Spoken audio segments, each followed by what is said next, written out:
Hello दोस्तों, मैं हूं खुशी आचार्य। आप सभी का स्वागत है मेरे YouTube चैनल स्टडी क्राइम पर। पिछले वीडियो में हमने मानव भूगोल के मूलभूत सिद्धांत पाठ्य पुस्तक जो कक्षा 12 की है उसके 4th चैप्टर मानव विकास के बारे में पढ़ा था। उसमें हमने मानव विकास के अर्थ, मानव विकास के सूचक, महत्वपूर्ण सूचक है उनके बारे में और मानव विकास के स्तंभों की हमने चर्चा की थी। आज की वीडियो में हम मानव विकास के उपागम कौन कौन से हैं, मानव विकास के सूचक कौन कौन से हैं, मानव विकास को मापने के सूचक, वही एचडीआई व एचपीआई में अंतर को पढ़ेंगे कि एचडीआई क्या है, एचपीआई क्या है। इन सब चीजों के बारे में हम चर्चा करेंगे। अगर आपको पिछला वीडियो में जो भी पढ़ा है वो पढ़ना है तो लिंक मैं अगर कैप्शन में दे दूंगी तो आप उससे पढ़ लीजिएगा। अब हम मानव विकास के महत्वपूर्ण उपागमों के बारे में देखते हैं। तो मानव विकास का जो पहला उपागम है वह है आय उपागम। उपागम होते हैं साधन या अप्रोच कह सकते हैं। तो मानव विकास की साधन या उपागम अगर क्वेश्चन आ जाए तो हमें लिखना है कि मानव विकास के 4 उपागम है। एक तो आय उपागम, दूसरा कल्याण, तीसरा आधारभूत आवश्यकता उपागम और चौथा है हमारा क्षमता उपागम। तो अब हम एक एक करके सबकी चर्चा करते हैं। तो सबसे पहला उपागम है आय उपागम। कौन सा उपागम? आय उपागम। तो सबसे पुराना कौन सा उपागम है? आय उपागम। और यह जो सबसे पुराना उपागम है इसके बारे में एक लाइन तो याद रखनी है कि ये सबसे पुराना उपागम है। सबसे पुराना उपागम।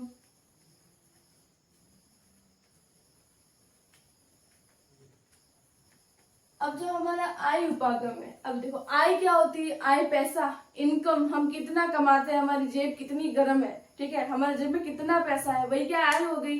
कितना हम खर्च करें, कितना हमारे पास आ रहा है, वह क्या आय हो गई। तो अब आय उपागम से में कैसे मापा जाता है? अगर ऐसा माना जाता है कि आय उपागम से विकास कैसे होगा, अगर मनुष्य की आय बढ़ रही है तो उसका विकास भी होगा, उसका डेवलपमेंट भी होगा। कैसे? अब मनुष्य के पास पहले 5 रुपए थे, अब 10 रुपए हो गए, तो वो 10 रुपए की चीजें खरीदेगा। अब उसकी पसंद क्या हो गई? एक्सपेंसिव हो गई। अब महंगी महंगी चीजें खरीदने लग गया। तो 4, 5 से 10 पे आया, फिर उसकी और इनकम बढ़ी तो 20 रुपए वो खर्च करने लगा। अपने शिक्षा पे खर्च करने लगा, स्वास्थ्य पे खर्च करने लगा। 20 में से उसने 5 रुपए शिक्षा पे खर्च कर दिए। 5 रुपए उसने क्या कर दिए? दवाइयां वगैरह ले आया, अपने लिए भोजन ले आया, उस 5 रुपए का और कुछ उसने कर दिया। तो ये एक क्या होगा, मनुष्य की जिस प्रकार आय बढ़ेगी तो उससे क्या होगा, मनुष्य की आय बढ़ने के साथ क्या होगा, उसका डेवलपमेंट भी होगा, उसका विकास भी होगा। तो मनुष्य की आय में वृद्धि से, मनुष्य की आय में ये वृद्धि का साइन ऐसे ही मैं लगा रही हूँ। तो मनुष्य आय में वृद्धि से क्या होगा, उसके विकास में भी वृद्धि होगी। ठीक है, मनुष्य की आय में वृद्धि से उसके विकास या डेवलपमेंट कह दो, डेवलपमेंट में भी वृद्धि होगी, है ना। अब दूसरा उपागम है हमारा कल्याण उपागम। अब देखो मनुष्य का कल्याण कैसे होगा, मनुष्य का कल्याण कैसे होगा, सोचो सोचो, मनुष्य कैसे कल्याण होगा उसका। एक मनुष्य के पास, उसके पास पैसा है, उसका कल्याण होगा। अगर शिक्षा पे अच्छा, सरकार शिक्षा पे अच्छा खर्च करेगी तो क्या होगा, मनुष्य का तो भी कल्याण होगा। उसके पास उसके सुख साधन होंगे तो मनुष्य एकदम सुखी रहेगा, एकदम कल्याण में जीवन जिएगा। तो मनुष्य के पास कल्याण कैसे होगा? शिक्षा होनी चाहिए उसके पास, अच्छे अच्छे उच्च शिक्षा के लिए मतलब अच्छी सुविधाएं होनी चाहिए, स्वास्थ्य के क्षेत्र में अच्छी सुविधाएं होनी चाहिए, और उसके पास सामाजिक कल्याण, सुरक्षा वगैरह होनी चाहिए, सुख साधन होने चाहिए, तभी तो मनुष्य का कल्याण होगा। तो मनुष्य के कल्याण उपागम के अंतर्गत कौन कौन से फैक्ट्स आते हैं, तो अब देखते हैं कल्याण उपागम। सबका कल्याण हो रहा है, कल्याण उपागम। वही फैक्टर लिखने हैं जिससे मनुष्य का कल्याण होगा। चाहे इन फैक्टर्स के अलावा दूसरे भी हो सकते हैं, पर एक पॉइंट लेके चलते हैं कि कल्याण उपागम के अंतर्गत कौन कौन से फैक्ट्स आएंगे। तो कल्याण उपागम के अंदर एक तो आएगा हमारा शिक्षा। शिक्षा में अगर अच्छी वृद्धि हो रही है तो शिक्षा, स्वास्थ्य में अच्छी वृद्धि होगी, शिक्षा, स्वास्थ्य, शिक्षा हो गई, स्वास्थ्य हो गया, और क्या हो गया हमारा सुख साधन, सुख साधन हो गए। सुख साधन के बाद हमारी सामाजिक सुरक्षा हो गई। मनुष्य जब तक सामाजिक रूप से सुरक्षित नहीं है तब तक क्या उसका कल्याण होगा? नहीं होगा ना, तो सामाजिक सुरक्षा,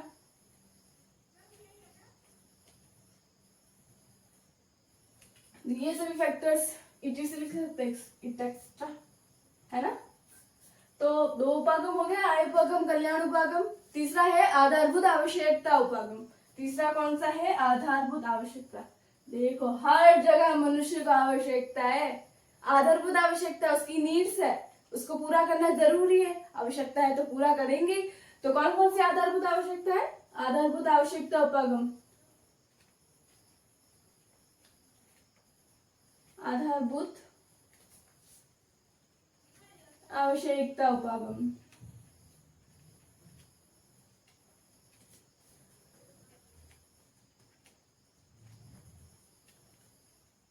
अब जो हमारा मनुष्य, उस मनुष्य की 6 बेसिक नीड्स है। तो 6 बेसिक नीड्स कौन सी है? 6 बेसिक नीड्स है उसकी। तो सबसे पहली है जलापूर्ति। मनुष्य के पास जल होगा, सबसे पहले मनुष्य को जीवित रहने के लिए जल चाहिए होती है और ऑक्सीजन चाहिए होता है। तो एक फैक्टर हो गया हमारा जलापूर्ति। जलापूर्ति के बाद मनुष्य के पास अब उसके पास पीने को पानी है, तो पेट में भोजन भी तो चाहिए होगा, खाना चाहिए ना मनुष्य को। तो क्या होना चाहिए? जलापूर्ति, भोजन। अब मनुष्य को खाना मिल गया, अब मनुष्य हो गया और लालची। तो मनुष्य के पास और क्या चाहिए? अब वो बोला मेरे पास पीने को पानी हो गया, खाने को भोजन हो गया, तो अब मुझे क्या चाहिए? रहने के लिए एक छत चाहिए। तो क्या होगा? आवास। तीसरा फैक्टर उसे आवास चाहिए। अब आवास हो गया, तो अब मनुष्य क्या बोल रहा है? अब मैंने खाना खा लिया, पानी पी लिया, अब मैं छत के नीचे भी रह लिया, अब मुझे पढ़ना है, आगे बढ़ना है। तो उसके पास चौथा फैक्टर होगा शिक्षा। अब मनुष्य शिक्षित है, बेचारा एक दिन बीमार पड़ गया, अब उसकी स्वास्थ्य सुविधाएं अच्छी नहीं है, तो क्या होगा? उसका पांचवा फैक्टर स्वास्थ्य। तो उसकी पांचवा फैक्टर क्या है? जलापूर्ति, भोजन, आवास, शिक्षा, स्वास्थ्य।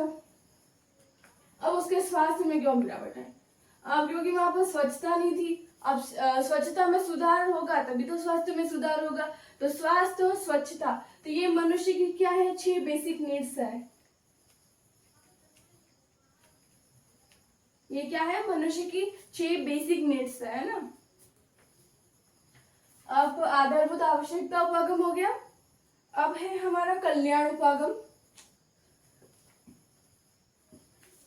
कौन सा उपागम? कल्याण उपागम।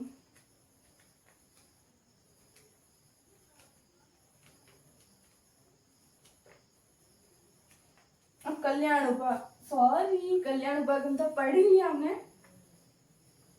सॉरी, क्षमता उपागम। अरे गलती से दोहरा हो गया, क्षमा कीजिए भाई।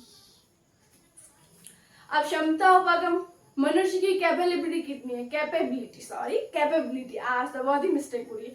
तो क्षमता उपागम में कैपेबिलिटी होती है। तो क्षमता उपागम, मनुष्य के पास इंग्लिश में पढ़ते ना, कैन का यूज कर सकता है कि नहीं? You can do it and you also do it. And अब क्या है? क्षमता उपागम।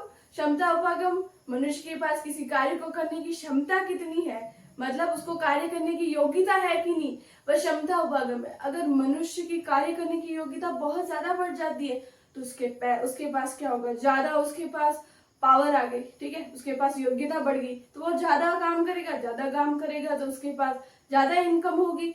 ज्यादा इनकम होगी तो हमने पढ़ा था कि ज्यादा इनकम होने से क्या होता है? विकास होता है। तो ये उपागम, विकास होगा उसका, मनुष्य का।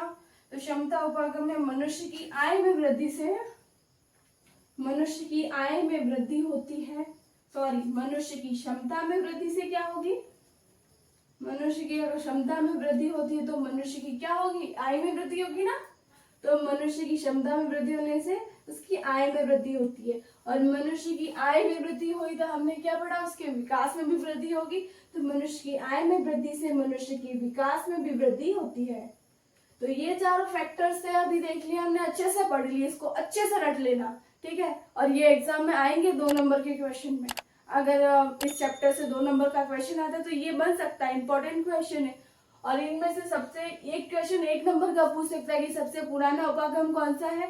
तो सबसे पुराना उपागम है आय उपागम, ठीक है, आई उपागम पढ़ा, कल्याण उपागम पढ़ा और आधारभूत आवश्यकता उपागम और क्षमता उपागम। अब हम मानव विकास के महत्वपूर्ण सूचक के बारे में देखते हैं कि मानव विकास के मापन के सूचक कौन कौन से महत्वपूर्ण सूचक, तो हमने पहले पढ़ लिया था पिछले वीडियो में, शिक्षा, स्वास्थ्य वगैरह। अभी हम बढ़ रहे हैं मानव विकास के मापन के सूचक कौन से हैं। तो मानव विकास के मापन के सूचक, अब इससे पहले जानते हैं कि यूएनडीपी एक संस्था है। पिछले के जो हमारे अध्याय थे, जो चैप्टर थे, उसमें भी हमने यूएनडीपी के बारे में पढ़ा, जो मानव विकास के बारे में बताती है। तो यूएनडीपी एक संस्था है, यूएनडीपी उसका नाम है, जो प्रतिवर्ष किसके बारे में, मानव विकास की उपलब्धियों के बारे में, मानव विकास के बारे में गणना वगैरह करती है। तो यूएनडीपी ये प्रतिवर्ष एक रिपोर्ट जारी करती है जिसे बोलते हैं एचडीआर रिपोर्ट। एचडीआर रिपोर्ट ये क्या है, human development report, human development report है ना, ह्यूमन डेवलपमेंट रिपोर्ट जारी करती है। इसी ह्यूमन डेवलपमेंट रिपोर्ट में ये क्या कर रही है, 2 प्रकार के इंडेक्स सूचकांक जारी करती है। वही क्या है, हमें मानव विकास के मापन के सूचक है। तो इसी में ये मानव विकास के मापन के सूचक कितने हैं, 2। राइटिंग पे मत जाना भाई, मेरी राइटिंग ऐसी है। एक तो एचडीआई, दूसरा एचपीआई। एक तो कौन सा, एचडीआई, और दूसरा एचपीआई। अब एचडीआई क्या है, ह्यूमन डेवलपमेंट इंडेक्स, मानव विकास सूचकांक है ना। ये क्या है, ह्यूमन डेवलपमेंट इंडेक्स,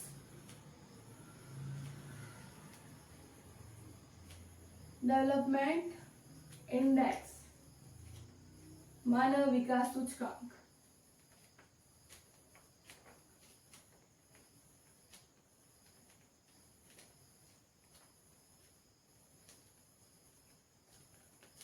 मानव विकास सूचकांक। अब एचपीआई क्या है, ह्यूमन पॉवर्टी इंडेक्स। अब देखो मानव विकास में, तो मानव विकास के बारे में, मानव के ने कितना विकास किया उसके बारे में चर्चा होती है। तो मानव विकास का जो सूचकांक है, ये क्या बताता है, मानव विकास की उपलब्धियों के बारे में बताता है। ये क्या बताता है, मानव विकास की उपलब्धियों के बारे में, मानव की उपलब्धियों के बारे में, उपलब्धियों,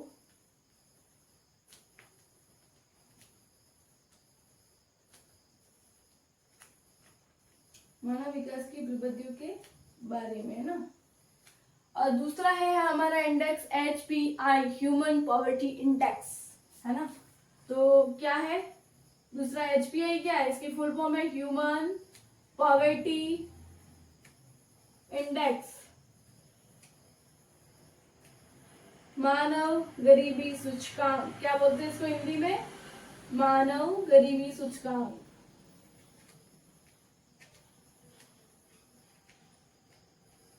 मानव गरीबी सूचकांक है ना। अब जो ये मानव गरीबी सूचकांक है, इसमें क्या बता रहा है कि विश्व में कितनी गरीबी फैली हुई है, वह मानव विकास गरीबी सूचकांक में बताएगा। अब इसी के बाद में नाम बदल कर क्या रख दिया जाता है, बहुआयामी गरीबी सूचकांक।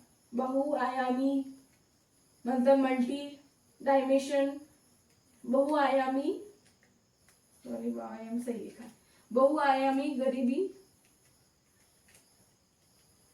सूचकांक। इसको इंग्लिश में क्या कहेंगे, multi dimension poverty index, multi dimension, multi dimension poverty index,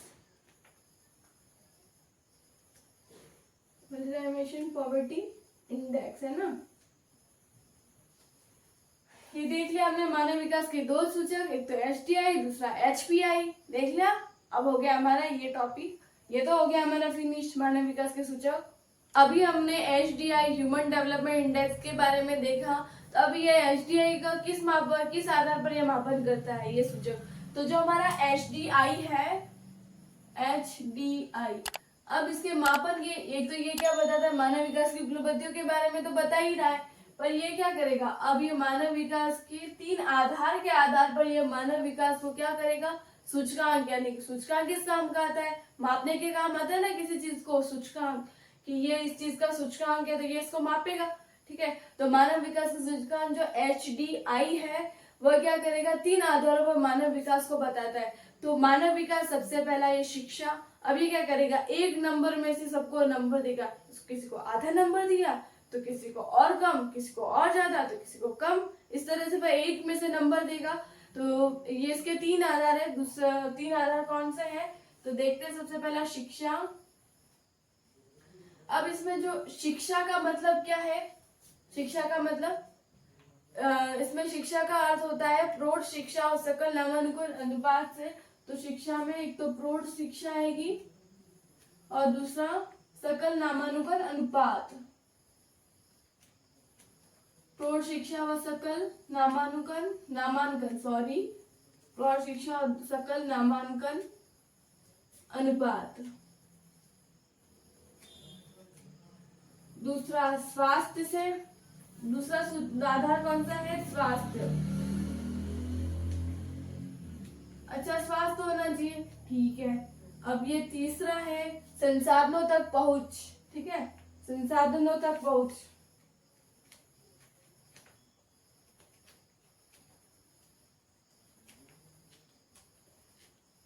संसाधनों तक पहुंच, ठीक है। तो संसाधनों तक पहुंच क्या होती है, यानी कि मनुष्य के पास संसाधनों तक पहुंच कब होगी, जब मनुष्य के पास पैसा होगा। थोड़े बहुत तो चाहिए ना पैसे, तभी तो आय बढ़ेगी, आय बढ़ेगी तो ही तो संसाधनों तक पहुंच बढ़ेगी, संसाधनों तक पहुंच बढ़ेगी तभी तो हम खरीदेंगे ना। तो क्या हो गया, तो संसाधनों तक पहुंच में मनुष्य की अगर आय में वृद्धि होती है तो मनुष्य की संसाधनों तक भी क्या होगी, पहुंच बढ़ेगी। ये फैक्ट है, ठीक है। अब ये जो HDI मानव विकास जो सूचकांक है, ये अब इन तीनों को 1/3 की रैंकिंग दे देता है। 1/3 और ये तीनों फैक्टर को दे दी। एक ये मान लो शिक्षा हो गया, दूसरा स्वास्थ्य हो गया, ठीक है, और तीसरा क्या हो गया, संसाधनों तक पहुंच।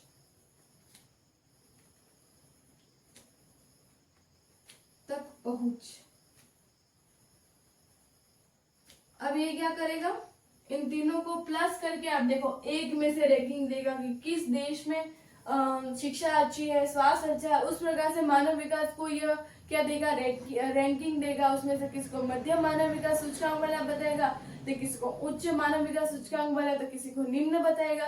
तो उसको अभी हम देखेंगे ना। तो ये हो गया 1/3 इसके HDI के आधार कौन कौन से, देख ले अच्छे से समझ लिए।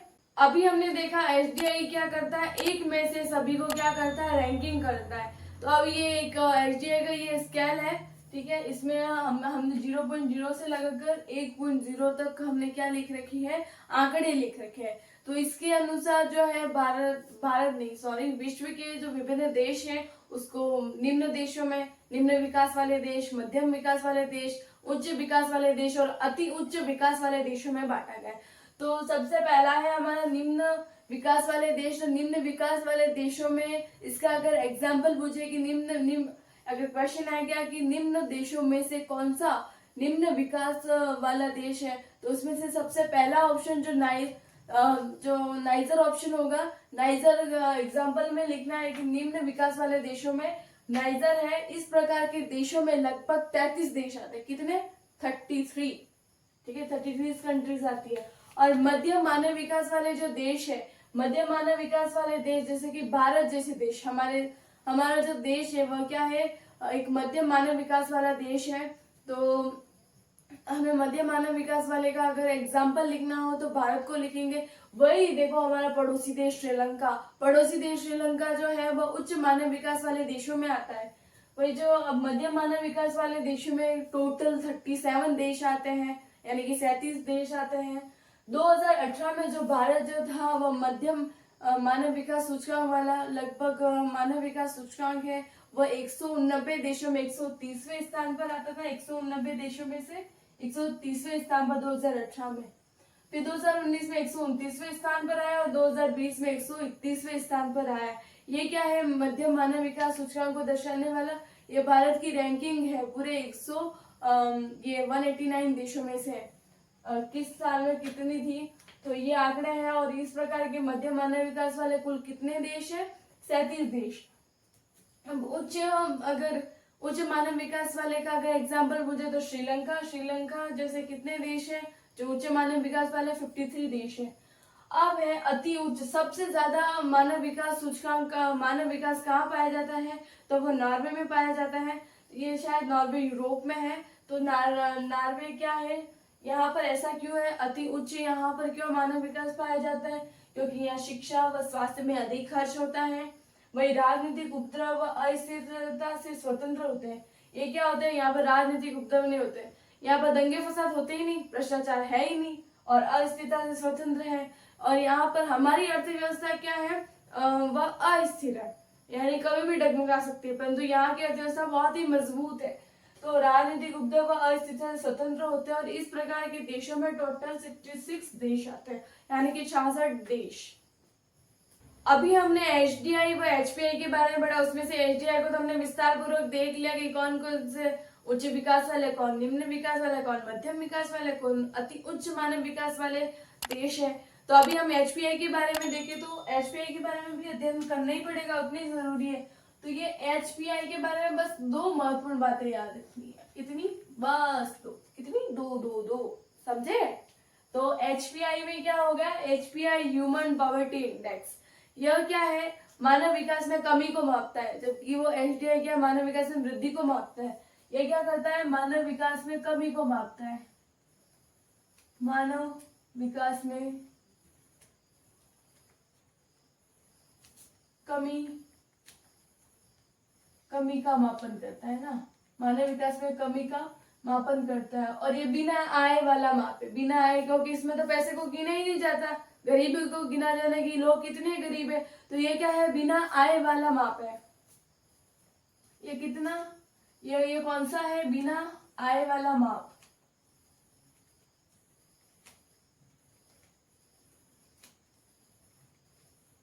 अब ऐसे क्वेश्चन आ सकता है कि बिना आय वाला माप कौन सा होता है, तो HPI ह्यूमन पॉवर्टी इंडेक्स, ठीक है। बिना आय वाला मापन का, मानव विकास के मापन का सूचक कौन सा है, तो वो कौन सा है, HPI ह्यूमन पॉवर्टी इंडेक्स। क्या आप जानते हैं जो हमारा पड़ोसी देश भूटान है, वह एकमात्र ऐसा स्थान है जहां पर प्रसन्नता को भी मापा जाता है। अरे ये क्या बात हो गई। अभी तो हमने देखा कि मानव विकास जो HDI होती है उसके 3 ही आधार थे, शिक्षा, स्वास्थ्य और क्या है, शिक्षा, स्वास्थ्य और तीसरा है हमारा संसाधनों तक पहुंच, ठीक है, क्रय शक्ति। तो शिक्षा, स्वास्थ्य और आधार, ये संसाधनों तक पहुंच। और यहाँ भूटान एकमात्र ऐसा देश है जहां पर HDI के 4 आधारों को माना जाता है। चौथा आधार है प्रसन्नता, वहां पर लोगों की हैप्पीनेस को देखी जाती है कि लोग कितने प्रसन्न है, लोग खुश है कि नहीं, वो सब देखा जाता है। और बाकी सब देशों को तो कोई परवाह ही नहीं कि उनके देश के लोग खुश है, दुखी है, क्या है, जी रहे, मर रहे, कुछ भी नहीं पता, ठीक है। परंतु भूटान ही एकमात्र ऐसा देश है जहां पर प्रसन्नता को मापा जाता है। तो भूटान, तो एक ये क्वेश्चन आ सकता है कि प्रसन्नता को यहाँ पर किसको मापा जाता है, सकल प्रसन्नता, सकल राष्ट्रीय प्रसन्नता सूचकांक को, यहाँ पर कौन सा, भूटान में कौन सा सूचकांक चलता है, सकल राष्ट्रीय प्रसन्नता सूचकांक।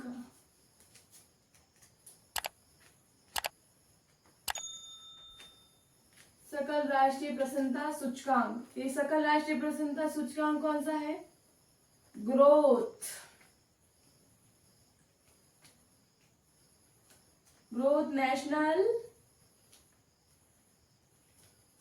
National happiness index.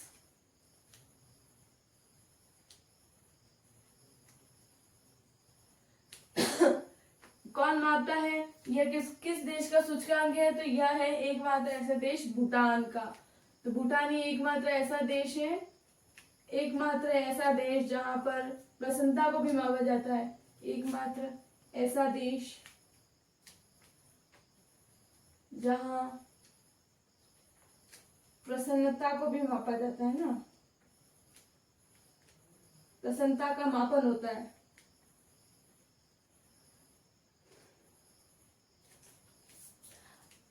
अब देख लिया अच्छे से आपने। आज की क्लास अब यही समाप्त होती है। तब तक के लिए आप जितना भी मैंने पढ़ा है उसको अच्छी तरह से पढ़िए। तब तक के लिए हंसते रहिए, खुश रहिए, मस्त रहिए। तब तक के धन्यवाद। जय हिंद, जय भारत।